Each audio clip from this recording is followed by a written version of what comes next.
प्यारा ॿारो, Sindh online school में अव्हां खे भली कार। अॼु असां पढ़ंदासीं जानदारनि जी ज़िंदगी जो चकर। अॼोके क्लास में पोपट ऐं ॾेडर जी ज़िंदगी जे बारे में पढ़ूं था। सभई जानदार मुख़्तलिफ़ तब्दीलियुनि मां गुज़री वधंदा रहनि था। जिस्मानी तौर वधण सां जानदारनि में केतिरियूं ई तब्दीलियूं अचनि थियूं।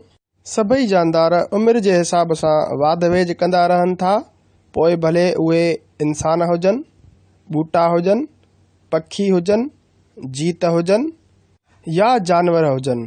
सभई तब्दीलियुनि मां गुज़री बलूगत ताईं पहुचनि था। इन ये बालिग थियण वारे मरहले ते पहुचण खे ज़िंदगी जो चकर चइबो आहे। प्यारा ॿारो, अचो त हाणे पोपट जी ज़िंदगीअ जे चकर जे बारे में पढ़ूं था। पोपट जी ज़िंदगीअ जो चकर चइनि मरहलनि ते मुश्तमिल हूंदो आहे। पहिरें मरहले में पोपट आना लाहींदा आहिनि। ख़ासि करे उहे आना कंहिं पन ते लाथा वेंदा आहिनि, जिथां उन्हनि खे खुराक जो ज़रियो मिलंदो आहे। उन खां पोइ उहे वाध वेझ कंदा रहनि था। कुझु अरसे खां पोइ इहे आना सूबट वारे मरहले में तब्दील थी वञनि था, जंहिंखे असां कैटरपिलर या लार्वा बि चवंदा आहियूं। कैटरपिलर पंहिंजी खुराक पननि मां हासिल करे वधंदो वेझंदो रहे थो। लार्वा यानी कैटरपिलर पंहिंजो मरहलो मुकमल कंदे टें मरहले में दाख़िल थिए थो, जंहिंखे असां प्यूपा चवंदा आहियूं। प्यूपा वारे मरहले में पोपट कंहिं ख़ासि टिम सां चिंबड़ियल रहे थो ऐं उते वधंदो वेझंदो रहे थो, जंहिंखे कुचोधारी परदो बि हूंदो आहे।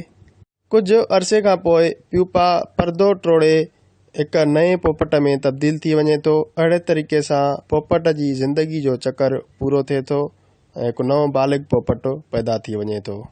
अहिड़े तरीक़े सां इहो ज़िंदगी जो चकर हलंदो रहे थो। प्यारा ॿारो, अचो त हाणे ॾेडर जी ज़िंदगीअ जे चकर जे बारे में पढ़ूं था। सभ खां पहिरियां ॾेडेरी पाणी में आना लाहे थी। पोइ उहे आना पंहिंजो मरहलो तय करे बचट ॾेडर में तब्दील थी वञनि था। इहे नंढड़ा बचट पंहिंजो मरहलो तय करे वाध वेझ करे नंढड़े ॾेडर में तब्दील थी वञनि था। उन खां पोइ उहो नंढड़ो ॾेडर पंहिंजी वाध वेझ करे बलूगत ताईं पहुचे थो। अहिड़े तरीक़े सां ॾेडर जी ज़िंदगी जो चकर बि पूरो थिए थो। प्यारा ॿारो, अॼु असां पढ़ियोसीं पोपट ऐं ॾेडर जी ज़िंदगी जे चकर जे बारे में। ईंदड़ क्लास में असां पढ़ंदासीं माखी जी मक ऐं ॿूटनि जी ज़िंदगीअ जे चकर जे बारे में। तेसीं ताईं अल्लाह हाफ़िज़।